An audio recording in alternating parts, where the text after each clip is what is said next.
Assalamualaikum warahmatullahi wabarakatuh. Selamat berjumpa di YouTube channel Realita TV. Kali ini kita live ya, karena memang situasinya sudah semakin memanas ini. Besok sudah waktunya coblosan begitu ya kalau orang bilang, dan kita semua kemarin menyaksikan film yang viral ya, Dirty Food, yang menampilkan kecurangan-kecurangan yang sebenarnya sudah dikompil itu ya, publik sudah mengetahuinya, merupakan kecurangan-kecurangan yang sudah terjadi, sudah dilakukan. Nah, saat ini kita berkumpul untuk menyikapi apa yang akan dilakukan untuk kecurangan besok ini ya, karena belum terjadi begitu ya. Apa yang harus kita sikapi begitu. Saat ini sudah ada di studio, ada mantan Danjen Kopassus Maijen TNI Purnawirawan Sunarko. Assalamualaikum, Bang. Assalamualaikum warahmatullahi wabarakatuh. Ya, Selamat siang. Ya.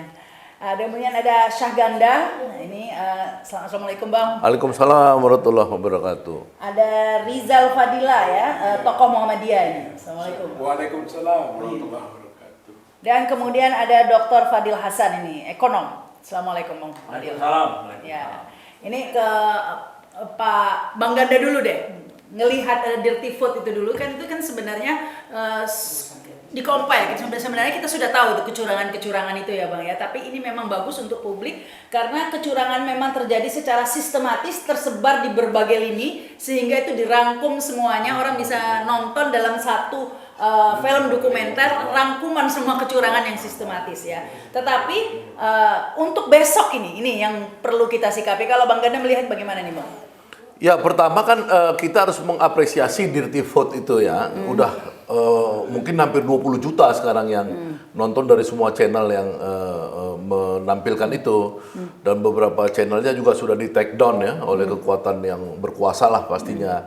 Jadi kita mengapresiasi meskipun kita selama ini tahu, tapi kan kita tidak sistematis melihatnya. Ya, tidak terrangkum. Tidak terangkum, tapi teman-teman tokoh-tokoh ini seperti produsernya Dandi Laksono, kemudian 3 tokoh hukum yang luar biasa ya, Bivitri, kemudian si Zainal Mokhtar dan teman kita Ferry Amsari. Itu begitu sistematis menguraikan bagaimana mereka itu sistematis, terstruktur dan masif ya dalam setahun belakangan ini melakukan upaya-upaya memenangkan 02 ya kan. Nah, ini kan harus kita lawan ya. Tidak semua apa yang dilakukan dengan kekuatan rejim yang berlaku curang itu bisa memenangkan sebuah pertarungan. Ya, kita melihat tahun 2019 ketika Prabowo misalkan di oposisi dan dia melakukan baiat dengan Habib Rizik dan teman-teman, kelompok-kelompok Islam militan dan lain-lain melakukan satu kekuatan pengawalan pemilu ya. Ya, alhamdulillah waktu itu 50-50 juga. Padahal Jokowi waktu itu adalah incumbent dan penguasa penuh dari seluruh aparatur yang lebih ngeri daripada sekarang tentunya. Yang menarik ini ketika dikatakan fitnah itu, padahal yang disampaikan adalah sesuatu yang memang sudah diketahui umum dan memang tidak dibantah selama ini. Ya kan, kalau dalam teori post-truth itu ya, artinya yang benar itu kan yang dipercaya rakyat siapa. Ya kan nggak mungkin 3 orang tokoh hukum yang kalibernya itu kaliber internasional ya, itu melakukan kebohongan publik. Dan yang disampaikan ya kan? Berdasarkan data juga begitu. Iya, iya pastinya kan, pastinya mereka itu kan mengelaborasi data-data yang itu sudah diketahui publik berdasarkan observasi yang cukup lama kan. Jadi bahkan kalau kata Pak Yusuf Kala itu baru 25% dari kecurangan yang sesungguhnya. Jadi menurut saya sih sebenarnya udah pasti lah itu curang, udah pasti. Tapi kan kita sampai titik darah terakhir ini kan coba berusaha meyakinkan rakyat agar rakyat itu berani melawan agar pemilu jujur dan adil. Bukan damai itu urusan polisi, tapi urusan rakyat ini semua adalah jujur, adil, bebas, rahasia. Jadi kalau kita ini bersama-sama rakyat yang sudah begitu militan dari semua kelompok-kelompok yang anti Jokowi ini ya, itu mudah-mudahan bersatu ya. Cita-citanya apa? Cita-citanya mempertahankan demokrasi ya kan, mempertahankan pemilu jujur supaya rakyat Indonesia ini ketemu pemimpin yang dia itu pemimpin yang memang dirindukan untuk bangsa ini ke depan. Itu mungkin pandangan saya. Ya, ini Bang Narko, Pak Narko, kan besok ini sudah coblosannya ya. Nah, ini yang orang-orang sistematisnya pasti dari sebelum waktu pencoblosan dan pasca itu pasti rancang seperti itu kan kecurangannya. Yang sebelum sudah diuraikan secara lengkap meskipun kata Yusuf Kala itu baru 25%, tapi kita tahu sistematisnya dari penyelenggara, dari pejabat, pokoknya semua lini sudah disampaikannya. Nah, untuk yang besok ini bagaimana nih Pak Narko? Kalau kita melihat film Dirty Vote, terus kita juga mengingat kembali sekian lama pelaksanaan persiapan pemilu, begitu banyak kecurangan, begitu banyak pelanggaran hukum yang sudah kasat mata. Ya, film Dirty Vote itu sebetulnya kumpulan dari semua itu. Dari situ kesimpulannya bahwa pihak rejim sudah merencanakan secara masif dan matang untuk memenangkan pemilu dengan segala skenario istilahnya, dengan segala cara. Segala cara. Jadi prediksi saya, dugaan saya ke depan nggak akan berhenti sampai tujuan mereka tercapai. Pasti mereka akan lanjutkan. Bukan basah lagi itu. Kalau istilahnya bukan basah lagi itu. Basah kuyup. Sudah basah kuyup. Dia bermain menghalalkan segala cara. Nah, karena itu pada kesempatan ini saya mau menyampaikan. Saya katakan tadi, dan mereka juga membuat framing opini. Mari kita laksanakan pemilu yang aman damai. Rakyat nggak mengerti itu. Tapi yang penting pemilu laksanakan dengan jujur dan adil. Pasti aman dan damai. Bukan aman damai itu yang dikedepankan, tapi jujur adil. Yakin akan aman dan damai. Nah, Dan saya sendiri kalau tidak jujur dan tidak adil, guna apa itu buat aman damai? Kita juga jadi pecundang korban doang. Nah, itu yang saya. Karena itu pada kesempatan ini saya mengimbau, mengajak semua masyarakat, semua pemilih, antisipasi kalau apa yang telah ditampilkan dalam film Dirty Vote atau dalam kejadian yang lalu itu akan terjadi mulai saat ini ke depan. Lawan, hadapi. Lawan dan hadapi. Dan kalau ada pihak-pihak yang sudah diatur oleh undang-undang, dia harus netral, dia harus berdiri di atas semua pihak. Karena yang namanya polisi dan TNI itu adalah aparat negara. ASN itu aparat negara. Kalau dia memihak kepada salah satu pihak, itu juga bukan aparat negara, aparatnya rejim. Itu udah pengkhianatan terhadap tugas pokok yang dia emban. Itu wajib kita lawan. Ini saya sampaikan kepada masyarakat. Nggak usah takut. Kita berdiri di atas kebenaran. Buat apa kita dapat pemimpin? Buat apa kita dapat pemimpin dengan yang mendapatkan dengan cara-cara haram, cara-cara melanggar hukum, cara-cara tak bermoral, cara-cara tak malu? Nggak akan bakal dia jadi pemimpin yang adil ke depan. Tidak bakal dia akan jadi pemimpin yang adil ke depan. Buntutnya seperti sekarang ini, apa ada keadilan? Baik keadilan dari sisi ekonomi, keadilan dari hukum, dan dari politik. Kalau beda pendapat sama mereka, dia gilas. Tapi kalau mereka yang melanggar hukum, dibiarkan saja. Banyak, saya udah pernah jadi korban. Itulah kira-kira. Ya, saya ke Bang Ganda lagi ya sebelum nanti ke Pak Fadil. Karena begini, kalau dilihat di Dirty Vote itu bahwa memang benar sudah dirancang semuanya dan tidak mungkin sesuatu yang dirancang secara sistematis dan rapi seperti itu secara menyeluruh kemudian berhenti tidak dilakukan diteruskan lagi pada hari H pencoblosan. Ini sudah bisa hampir dipastikan besok curang kan seperti itu ya, karena kalau sebelumnya sudah diawali dengan kecurangan nggak mungkin kemudian tiba-tiba berubah jadi di hari H-nya. Nah, dalam film itu kan disebutkan bahwa untuk menang satu putaran itu sangat sulit ya, hampir tidak mungkin juga sebenarnya karena syaratnya itu 51% dan sebarannya itu harus 20%, di atas 20% setiap provinsi. Nah, 50% provinsi plus 50% mungkin ya, 50% provinsi. Nah, menurut hitung-hitungan itu kan jatuhnya 20 provinsi. 20%, ya 20% provinsi.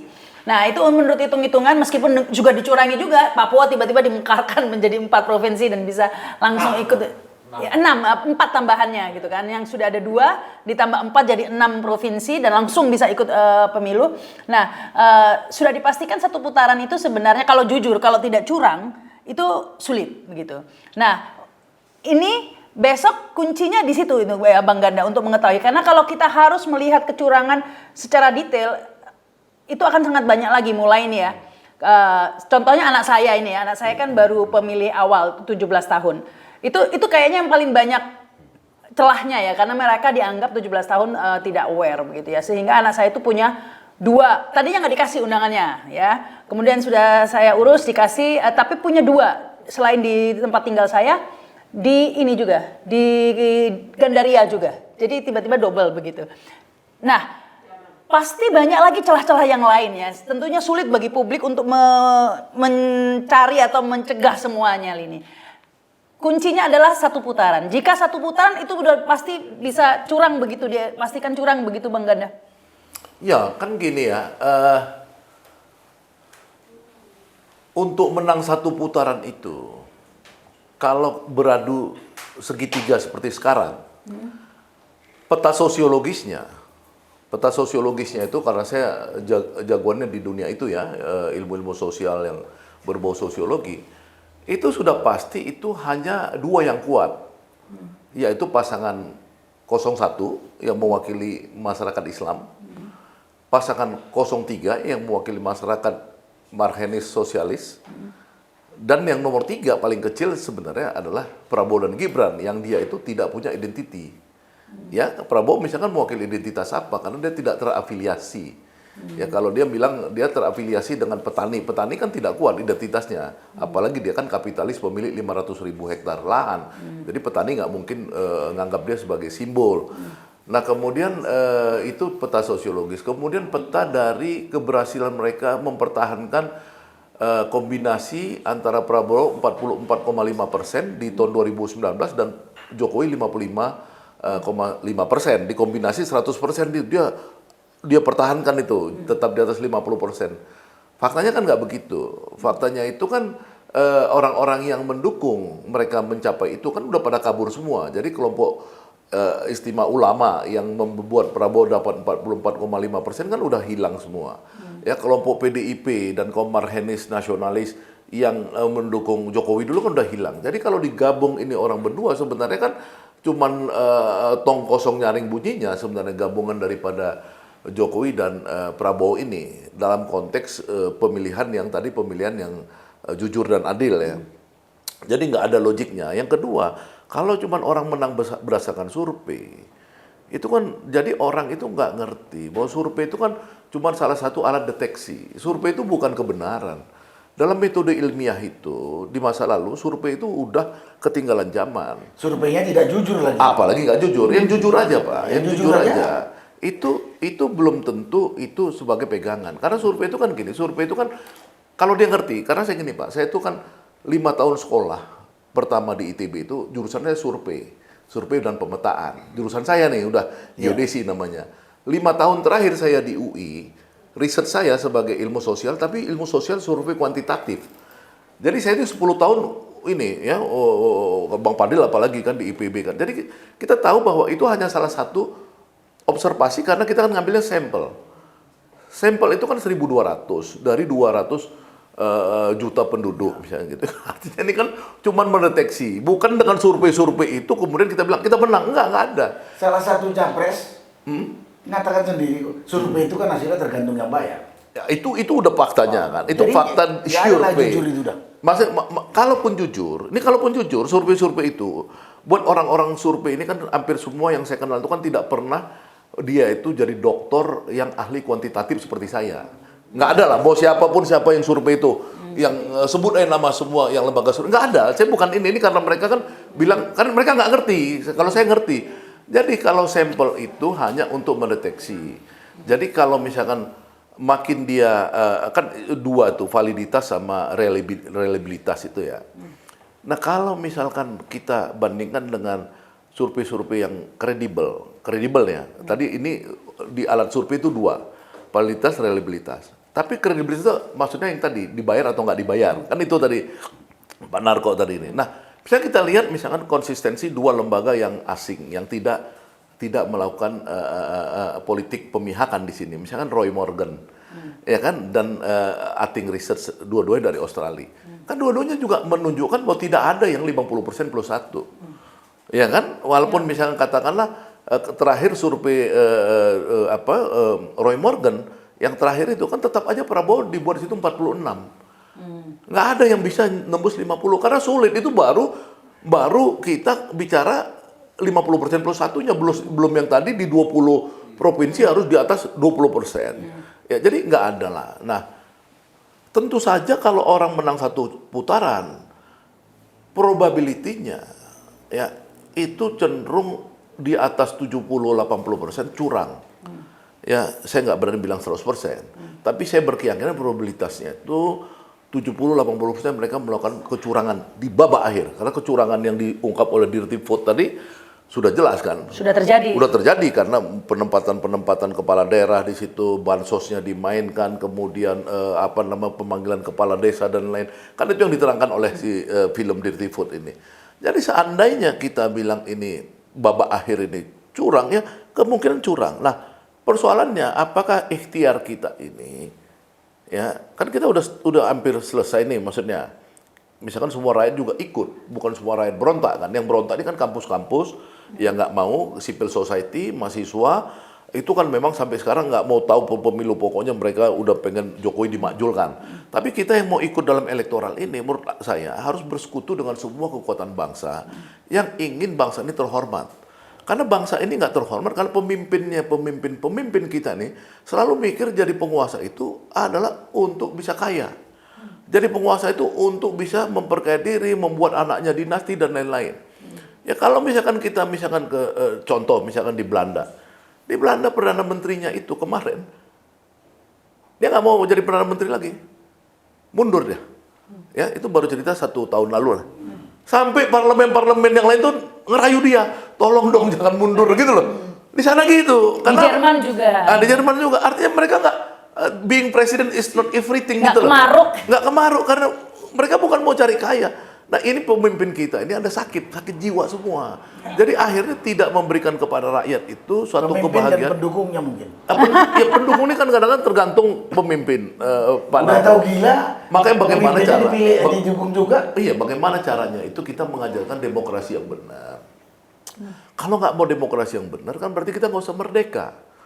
Ya kan ngapain kita merdeka ini justru kita mau mendapatkan pemimpin yang bukan dipilih oleh cukong-cukong, oligarki tapi pemimpin yang betul-betul lahir dari rakyat. Itulah harapan saya perlawanan terakhir ini. Saya yakin ya seluruh TPS kalau dijaga ya kemudian seluruh komponen rakyat, Front Pembela Islam, ex-militer ya, kemudian orang-orang Marhen juga menjaga nih sekarang, diperintahkan Bu Megawati kan, kemudian macam-macam lah perguruan tinggi ikut menjaga. Ya kan, jangan sampai TPS itu karena asal muasal awalnya bisa kecurangan tuh di TPS. Ya. Ya kan, kalau TPS itu kita kontrol, minimal Pulau Jawa misalkan, Pulau Jawa terkontrol nih, ya susah mereka mau curang karena curang tuh bisa aja nanti masukin di tengah jalan misalkan yang udah dicoblos-coblos, ya kan kayak kasus di Malaysia dulu kan udah mau dimasuk itu yang dicoblos-coblos tuh 2019.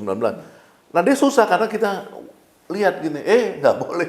Ini kan kita udah tahu segini, kok tiba-tiba berubah di TPS 193 misalkan kampung apa. Nggak bisa dong, gimana bisa berubah? Itu loh. Ya, ini kan kemungkinan kecurangan tadi kalau satu putaran nggak logis gitu ya. Berdasarkan hitung-hitungan nggak logis satu putaran ya. Sangat tidak logis. Sangat tidak logis. Sehingga kalau... Gila lah, bukan gila. Orang gila yang bisa bilang satu orang gila. Iya. Jadi kalau sudah satu putaran, ya ini hampir bisa dipastikan curang begitu ya, bisa ada alasan. Kemungkinan yang kedua lagi ini masih ke Bang Ganda nih, 2 putaran, tapi yang maju 02 dan 03. Itu bagaimana kalau menurut Bang Ganda? Apakah bisa juga kecurangan? Karena kan sebenarnya yang ditakuti ini kan dari 02 ini 01, karena kan kayak lebih susah dikondisikan begitu ya, baik secara pendukung dan lain sebagainya. Sehingga kalau 03 itu meskipun sedang bermasalah tapi kan masih ada riwayat kebersamaan begitu kan. Jadi ya kalau saya sih sebenarnya so far itu berkeyakinan ya kalau kita rakyat ini bersatu masuk 2 putaran yang masuk itu 01 03. Ya itu kan logisnya normalnya. Nah, kalau kemudian mereka membuat terbalik ya misalkan 02 03, 01-nya ini kan sebenarnya kalau dari sisi apa namanya itu rakyat yang ingin perubahan itu kan sekarang udah lebih besar. Ya, sebenarnya 60% rakyat ini ingin perubahan. Tapi misalkan curang apa segala, akhirnya mereka disingkirkan karena nggak ada isu perubahan ini boleh masuk ke dalam isu keberlanjutan. Ya tentu kita akan menyaksikan kemarahan rakyat ke depan gitu. Itu yang mungkin saya lihat, kemarahan rakyat ini nggak akan berhenti seperti era Prabowo kemarin 2019, dia tahu, dia marah sebentar, habis itu dia ngejak makan nasi goreng, ya kan, di MRT, terus habis itu masuk kabinet, senang gitu loh. Iya. Nah kalau yang sekarang ini saya pikir akan berdarah-darah gitu. Nah ini kalau menurut Bang Narko dulu nih ya, jika pemilu kalau satu putaran dipastikan curang lah, saya nggak ngomong hampir dipastikan lah, dipastikan aja deh, karena kan secara hitung-hitungan matematis tidak mungkin. Nah ini apa yang akan terjadi nih Bang Narko? Melihat penjelasan dari Pak Ganda tadi kan udah jelas banget itu. Bahwa 01 itu punya basic pemilih dari umat Islam itu khususnya, tapi bukan semua umat Islam. Sedangkan 03 punya basic pemilih dari sosialis Marhenis, ya kan? 02 ini nggak jelas. Nggak jelas. Ini orang-orang bayaran. Bukti sudah sangat banyak. Apalagi dia tahu wakilnya itu anak haram itu. Haram konstitusi. Haram konstitusi jelas. Ya, ya. Tapi karena bapaknya yang ngatur bisa masuk. Bahkan capresnya sendiri punya track record yang sebetulnya nggak pantas. Jadi kalau 2 putaran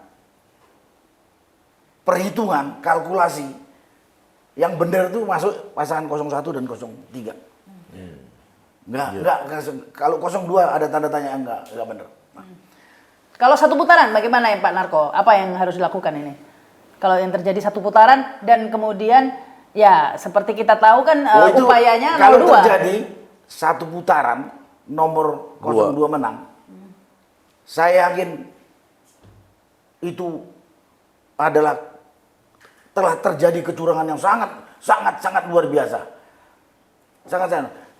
Yang ditampilkan dalam film Dirty Vote itu hanya baru sebagian kecil. Yang lain saya punya kumpulan banyak sekali. Sampai sekarang masih terjadi. Kalau mau melihat ke lapangan itu. Dan setelah itu melihat dari kejadian saya ini praktisi saya sebagai bekas orang lapangan gitu. Lihat setiap kampanye baik oleh capres dan cawapresnya sendiri maupun oleh timnya. Lihat ininya. Lihat pengunjungnya atau lihat antusiasme rakyat menyambutnya antara 01, 02, 03. Di situ terlihat hanya 01 yang begitu luar biasa atau 03 pada tempat tertentu. 02 hampir nggak ada. Kita lihat aja kemarin juga di GBK dengan di JIS jauh sekali itu kan. Nah, jadi kalau sempat berani, bukan sempat berani, hampir terjadi, KPU memutuskan bahwa satu putaran 02 menang, Mbak Rahma segera menjauh saja dari tempat-tempat publik.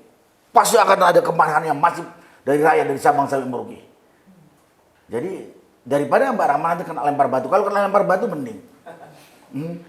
Karena saya yakin, saya juga tidak nerima. Kita kan punya otak, punya mata, punya indera melihatnya. Iyalah. Melihat 02 satu putaran menang, udah pasti kejuran mas. Satu itu kejuran, yang kedua siapa yang percaya dipimpin sama pasangan 02 itu? Udah bisa kita prediksi lah, kita bisa. Itu sama dengan kelanjutan dari Jokowi. Orang itu anak kandung, anak darahnya Jokowi kok wakilnya. Dan masuknya secara melanggar hukum. Gimana rakyat nggak marah? Marah, saya yakin marah. Tapi ini gini nih, ada saya baca komentar yang masuk ini ya Bang Narko.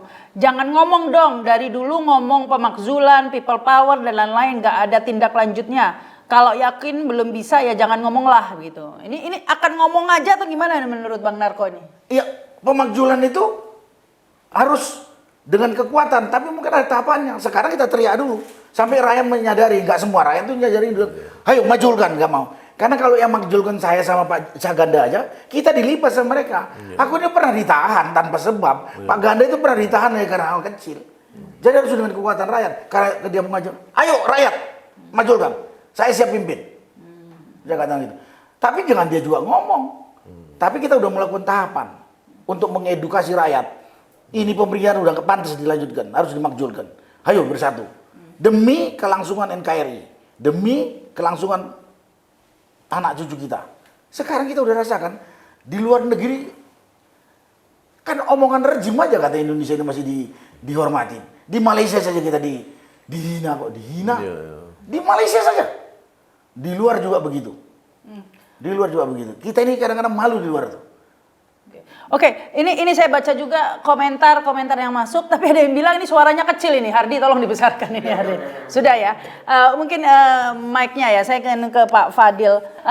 Tentunya dari segi pasar, ini juga responnya sangat tidak positif ya jika terjadi kecurangan besok ini. Bahkan sebenarnya pelaku bisnis banyak yang sudah khawatir. Ada yang mengatakan ya rezim sekarang ini sudah terlalu greedy sebenarnya ya, sehingga mereka sendiri sudah tidak nyaman juga, menginginkan perubahan juga sebenarnya, atau bagaimana nih Pak Fadil? Ya kalau saya lihat pertama saya komentari tentang dirty vote itu. Jadi banyak orang sekarang ini karena tidak bisa menolak secara substansi kebenaran daripada film dokumenter itu, kemudian orang berusaha mengasosiasikan 3 bintang film di situ itu sebagai salah satu pendukung pasangan tertentu, gitu kan. Nah, jadi yang menarik dari film dokumenter tersebut adalah bahwa jangankan 02 ya, mereka tuh mengkritik juga 03 dan juga 01. Jadi itu betul-betul film yang dibuat secara objektif, independen gitu kan. Jadi bagi pihak yang mencoba nih mengasosiasikan ketiga ahli hukum tata negara itu sebagai pasangan partisan, nah itu saya kira salah besar lah gitu. Mereka kepada pasangan 03, 02, 01 pun mereka kritik gitu kan. Jadi itu benar-benar film yang saya kira objektif. Itu yang pertama. Kemudian yang kedua, baru tadi pagi ya kan ada sekelompok pemain pasar lah di Bursa Efek Indonesia ya, menamakan dirinya itu sebagai masyarakat profesional menggugat, ya kan. Mereka melakukan aksi selama 15 menit menggugat tentang perkembangan demokrasi, kehidupan demokrasi sekarang ini, terutama dikaitkan dengan pemilihan umum yang akan kita laksanakan besok gitu. Dan jadi kalau kita lihat sekarang ini, hampir semua elemen masyarakat itu sudah menyuarakan keprihatinannya, kekhawatirannya, ya kan, terhadap bagaimana kehidupan demokrasi kita sekarang ini, ya, yang dicederai, yang kemudian dirusak gitu ya oleh kalangan tertentu ini, terutama mereka yang berkuasa gitu. Nah, jadi sekarang ini orang mengatakan bahwa justru kalau misalnya kita ingin menjaga stabilitas perekonomian kita, ya kan? Sekarang juga ada yang mengatakan bahwa untuk itu perlu satu pemilu satu putaran, ya kan gitu. Supaya efisien. Hemat 17 triliun, gitu kan. Justru mereka ini sekarang itu tidak melihat itu sebagai sesuatu keniscayaan, ya kan? Jadi justru mereka menginginkan adalah pemilu ini berjalan secara jujur dan adil. Masyarakat ini gitu, termasuk mereka-mereka yang di kalangan profesional tersebut. Justru kalau misalnya bagi orang-orang atau pihak-pihak yang menginginkan pemilu satu putaran, itu justru yang akan mengganggu stabilitas perekonomian kita, gitu, ya kan? Jadi karena kalau misalnya pemilu satu putaran itu sudah pasti tidak demokratis, ya, sudah pasti akan ada bukannya hemat 17 triliun malah harus bayar mahal dengan kerusuhan mungkin. Setelah triliun dibandingin basos dibandingin. Jadi gini, kalau misalnya pemilu itu mereka yang khawatirkan itu, saya kira kalau pemilu dipaksakan satu putaran, justru setelah itu akan terjadi peristiwa yang akan mengganggu stabilitas perekonomian kita. Ya, jadi saya kira segala-galanya lah, ya kan. Mungkin nanti nilai tukar ya jeblok gitu kan, kepercayaan internasional menurun, seterusnya ada capital outflow, itu mungkin yang akan terjadi seperti peristiwa tahun 97-98 gitu. Jadi oleh karena itu, ya kan, sebagai ekonom lah gitu, kita ingin menghimbau lah ya kan, kepada pihak-pihak yang ingin melanjutkan ya berbagai tindakan kecurangan ini supaya sekarang ini dihentikan. Biarkan saja pemilu ini berjalan besok ya dengan jurdil dan adil ya, jujur dan adil ya. Kemudian tanpa ada intimidasi ya, tanpa ada kecurangan, dan kemudian kita lihat hasilnya. Saya yakin bahwa kalau misalnya itu dilakukan ya kan, itu justru yang akan membuat semua kita ini, kehidupan kita, ekonomi, sosial, politik itu akan lebih stabil ya, satu itu. Kemudian yang kedua juga sekarang kita ini disorot oleh dunia internasional. Ini barusan ada artikel ya kan di satu koran dari luar negeri ya, yang menunjukkan bahwa mereka itu sangat mengkhawatirkan ya keadaan kita sekarang ini gitu. Jadi jangan sampai lah nanti justru kita akan jadi bangsa paria, ya kan? Kalau misalnya kecurangan ini dilanjutkan besok hari ketika hari pencoblosan tersebut. Saya kira itu. Iya, saya ke Pak Rizal ini, silakan ditambahkan Pak Rizal. Ya, kalau saya lihat masalah dirty vote ya, itu adalah surprise attack. Itu serangan kejutan bagi mereka yang memang punya desain curang. Yang sebelumnya itu sudah ada, yaitu pandangan ataupun ungkapan dari beberapa perguruan tinggi gitu, para dosen, guru besar, alumni. Saya kira itu juga serangan. Saya kira ini rezim terkejut gitu. Nah, karena terkejut maka mereka melakukan fitnah-fitnah. Itu namanya fire hose of falsehood. Itu pola komunis itu. Caranya memproteksi diri adalah memfitnah lawan. Gitu. Dan itu yang terjadi sekarang. Kalau menurut saya gambaran pertempuran atau kompetisinya seperti itu. Jadi tidak sehat memang. Sehat inilah yang menyebabkan sudah ada kepastian atau keniscayaan bahwa pemilu atau pilpres curang. Itu niscaya, seperti yang tadi diungkap sebelumnya sudah ada gambaran tentang peristiwa kecurangan yang juga diunggah di film tadi. Maka kecurangan besok adalah keniscayaan. Maka mau tidak mau gitu kan, masyarakat yang tidak mau tercemari dalam proses demokrasinya, dia harus melakukan perlawanan. Makanya ungkapan di publik itu curang, perang. Itu adalah jangan dibaca sebagai satu ungkapan kosong gitu. Bahwa itu adalah kecintaan NKRI yang tidak mau diacak-acak, demokrasi yang tidak mau diinjak-injak gitu kan, baik oleh oligarki maupun sekarang oleh dinasti gitu. Sehingga ini menjadi sensitif masyarakat ini. Berani curang besok, perang. Ya, mungkin ke Bang Ganda dulu sebelum kembali ke Pak Narko ya. Kira-kira ini rezim masih akan tetap nekat gitu ya, karena kan sebenarnya semua sudah aware. Film Dirty Vote itu menunjukkan bahwa sebenarnya sudah diketahui umum, ini menjadi rahasia umum, sudah kasat mata begitu ya, dan semua sudah mulai tersadarkan ya. Kampus yang tadinya diam, guru-guru besar sudah bergerak, mahasiswa juga pasti akan bergerak, masyarakat juga sudah mulai. Nah, yang saya khawatirkan ini Bang Ganda, itu kayak di Thailand ya, yang mainnya itu dia di desa-desa begitu ya. Jadi mereka targetnya itu adalah orang-orang yang tidak teredukasi untuk menjadi konstituennya, untuk memilih dia begitu. Kalau nggak salah Taksin ya dulu menangnya juga seperti itu. Banyak yang memanfaatkan orang-orang yang tidak teredukasi.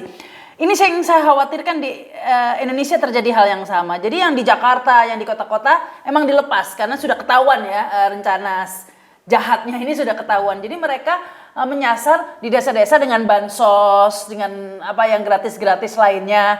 Nah, ini bisa terjadi secara hitung-hitungan bagaimana ini Bang Ganda kemungkinan seperti itu?